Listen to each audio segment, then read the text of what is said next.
Hello friends, welcome to our channel. So today's our topic is the 1857 revolts. So this is my notes which I made from the book Spectrum. So let's start the video.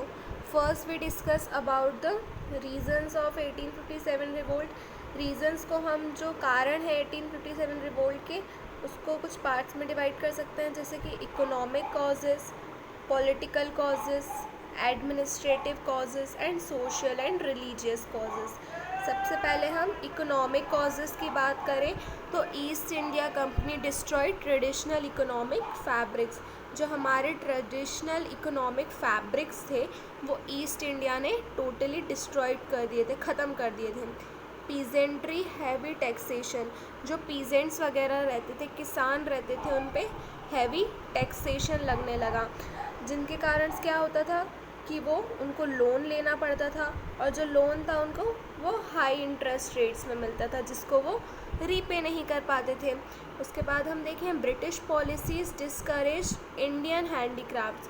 जो हमारे India के handicrafts थे, Britishers की कुछ ऐसी policies थी जो हमारे इंडिया के जो हैंडीक्राफ्ट्स उसको टोटली डिस्करेज कर रही थी और वो प्रमोट करने की कोशिश कर रही थी किसको? ब्रिटिश गुड्स को, जो ब्रिटिश के और जो इंडियन के हैंडीक्राफ्ट्स हैं उसे डिस्करेज कर रही थी।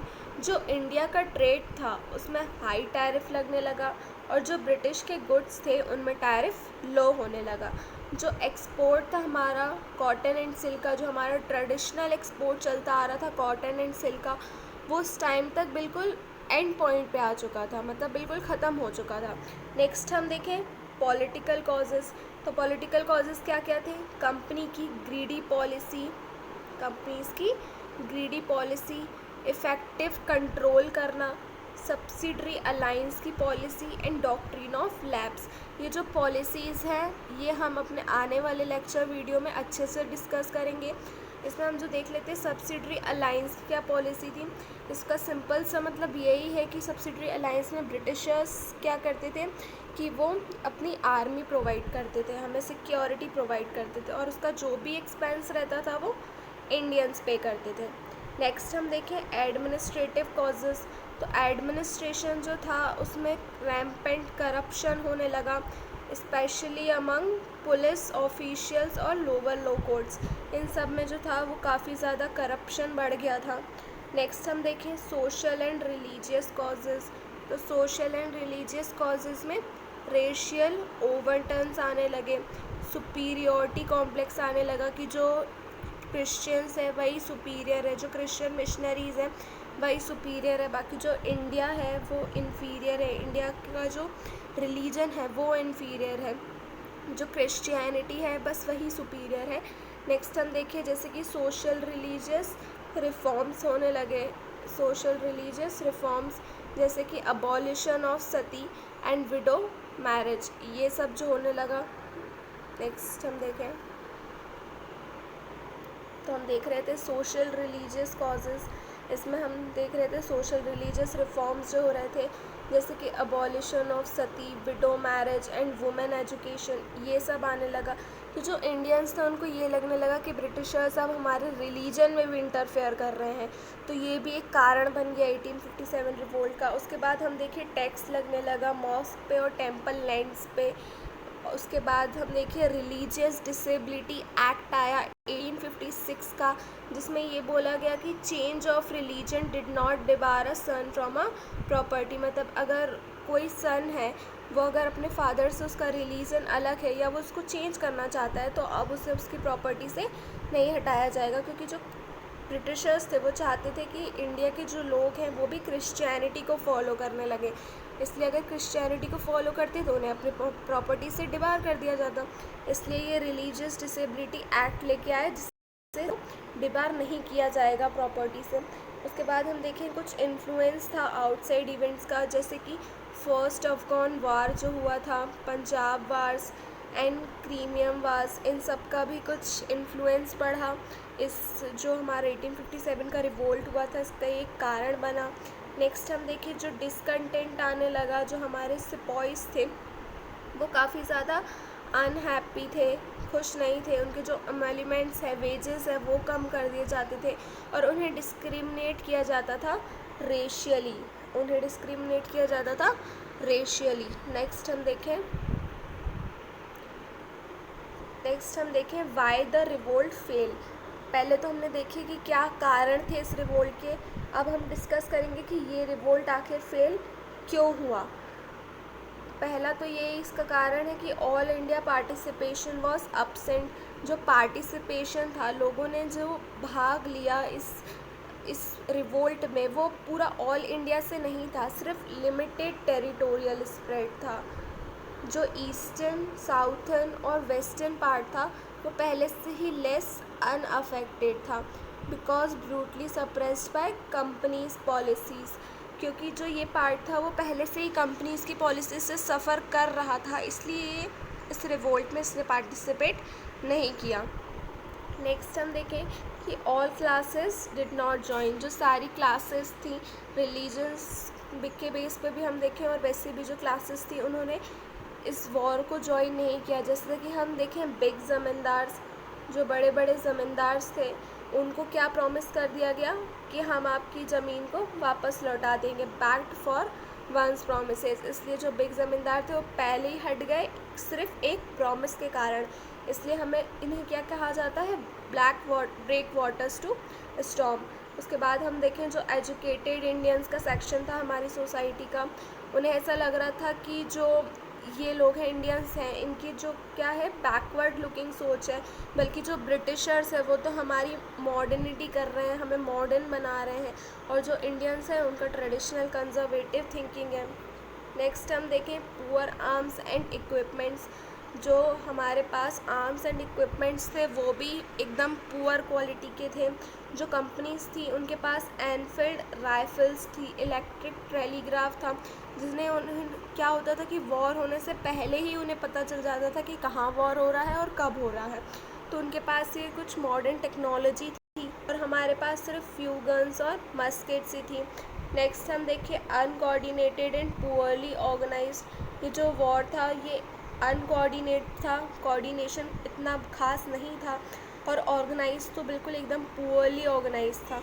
जैसे कि हम देखें जो हमारे लीडर्स थे, जैसे नाना साहेब तात्या टोपे एंड लक्ष्मीबाई, नाना साहेब तात्या टोपे एंड लक्ष्मीबाई, तो इनका कोऑर्डिनेशन नहीं था, सब लोग अलग अलग जगह से फाइट कर रहे थे, मतलब एक कोऑर्डिनेशन नहीं था। फिर हम देखें नो यूनिफाइड आइडियोलॉजी। जो इनकी आइडियोलॉजी थी, थिंकिंग थी, वो भी सेम नहीं थी। सब अपने अपने सिर्फ रीजन के लिए लड़ रहे थे, क्योंकि उन्हें अपना रीजन वापस चाहिए था। इसलिए lacked a clear understanding of colonial rule जो था उनकी क्लियर अंडरस्टैंडिंग नहीं थी उन्हें।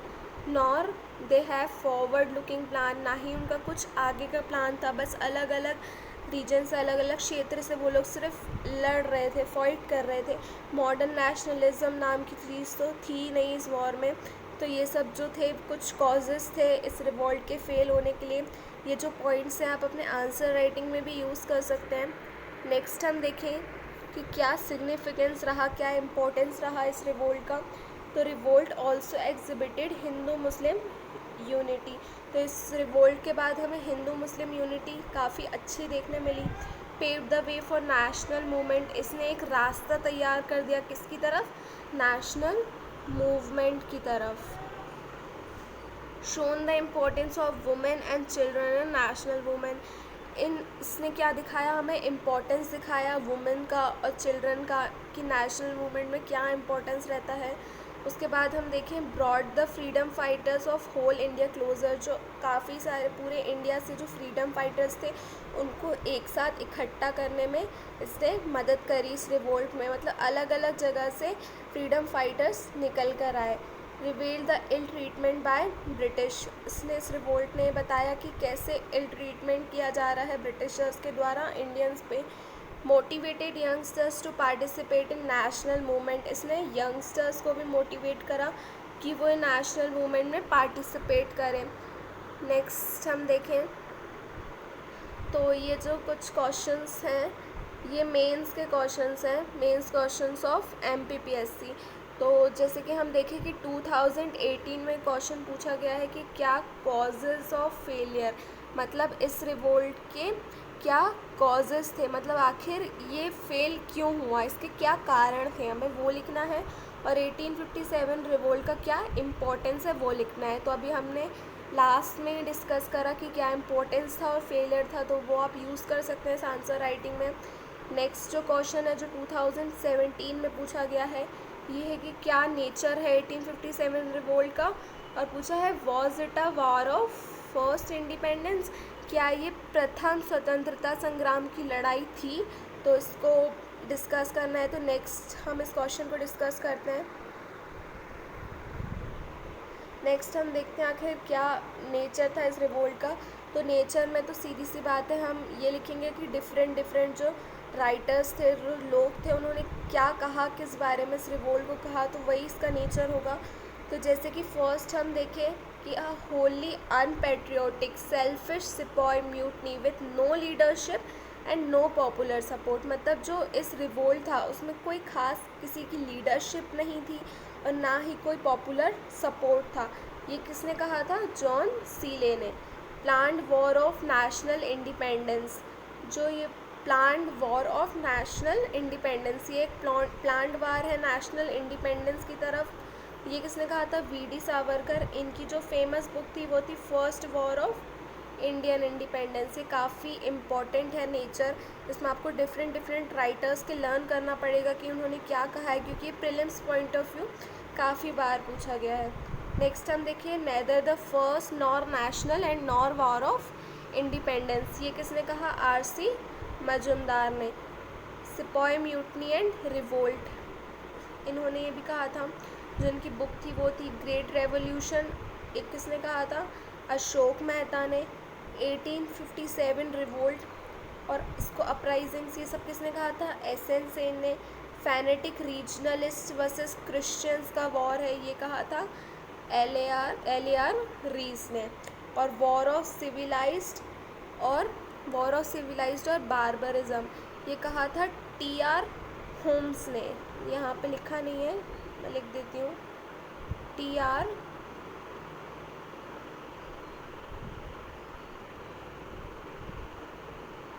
होम्स ने। ये इसने कहा था कि सिविलाइज्ड और बारबरिज्म के बीच का वॉर है, टी.आर. होम्स ने।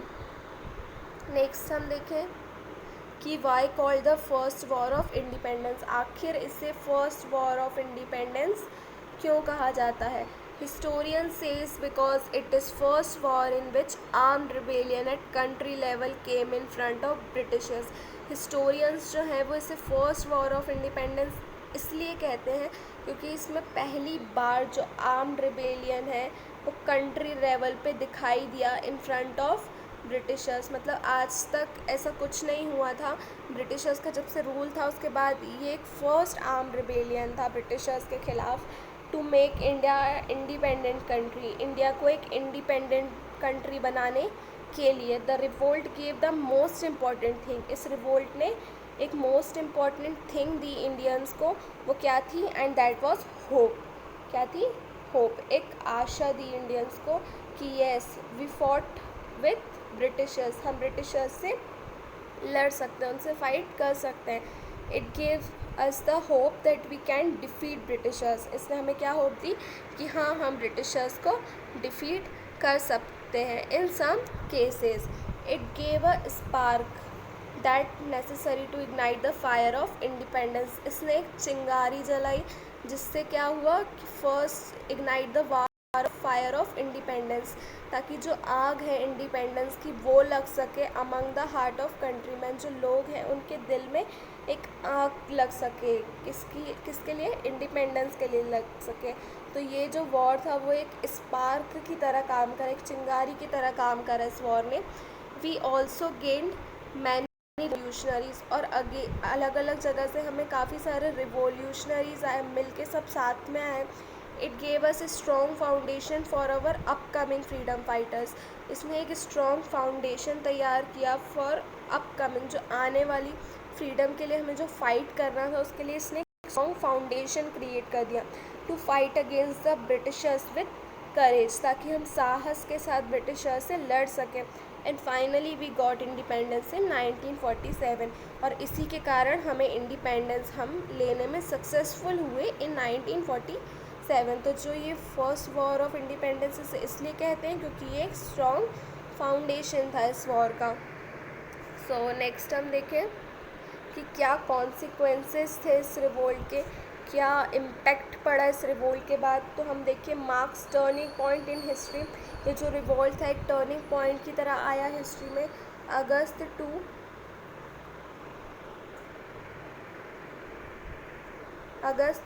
1858, अगस्त 2 की बात करें हम 1858 के एक्ट की, तो which declared Queen Victoria as sovereign of British India. इसके बाद जो क्वीन विक्टोरिया थी उन्हें सोवरेन बना दिया गया पूरे ब्रिटिश इंडिया का। Appointment of secretary state for India, एक अपॉइंटमेंट किया जाएगा किसका, सेक्रेटरी स्टेट का इंडिया के लिए, जो कि मेंबर होगा ब्रिटिश कैबिनेट का। जो डायरेक्ट रिस्पॉन्सिबिलिटी थी वो अब कहाँ चली गई, ईस्ट इंडिया कंपनी से ब्रिटिश क्राउन में चली गई। पहले पूरी पावर्स किसके पास थी, रिस्पॉन्सिबिलिटी किसके पास थी, ईस्ट इंडिया कंपनी के पास, और अब ब्रिटिश क्राउन के पास चली गई।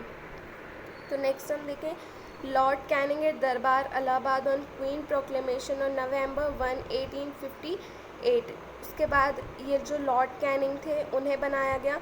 उसके बाद हम देखें कि गवर्नर जनरल को चेंज करके क्या कर दिया गया, वॉइस रॉय। अब गवर्नर जनरल की जगह कौन होगा, वॉइस रॉय होगा।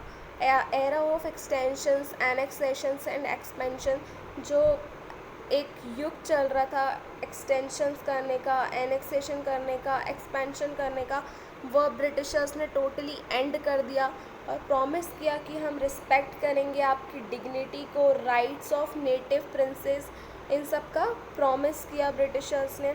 फिर हम देखें प्रॉमिस फ्रीडम ऑफ रिलीजन, ये कहा कि हम आपको पूरा फ्रीडम देंगे आपके रिलीजन के लिए, प्रॉमिस किया गया विदाउट इंटरफेरेंस, हम कोई इंटरफेरेंस नहीं करेंगे इसमें। Army amalgamation scheme 1861, company European troops to services of the crown. इसके बाद जो आर्मी अमलगेशन स्कीम आई 1861 की, company European troops to services of crown, जो कंपनी की यूरोपियन ट्रूप्स है उन्हें सर्विसेज दी जाएंगी क्राउन्स में। नेक्स्ट हम देखें कि इसमें एक टर्म यूज़ होती है वाइट म्यूटनी। तो वाइट म्यूटनी क्या थी, because of transfer of power East India company to British crown.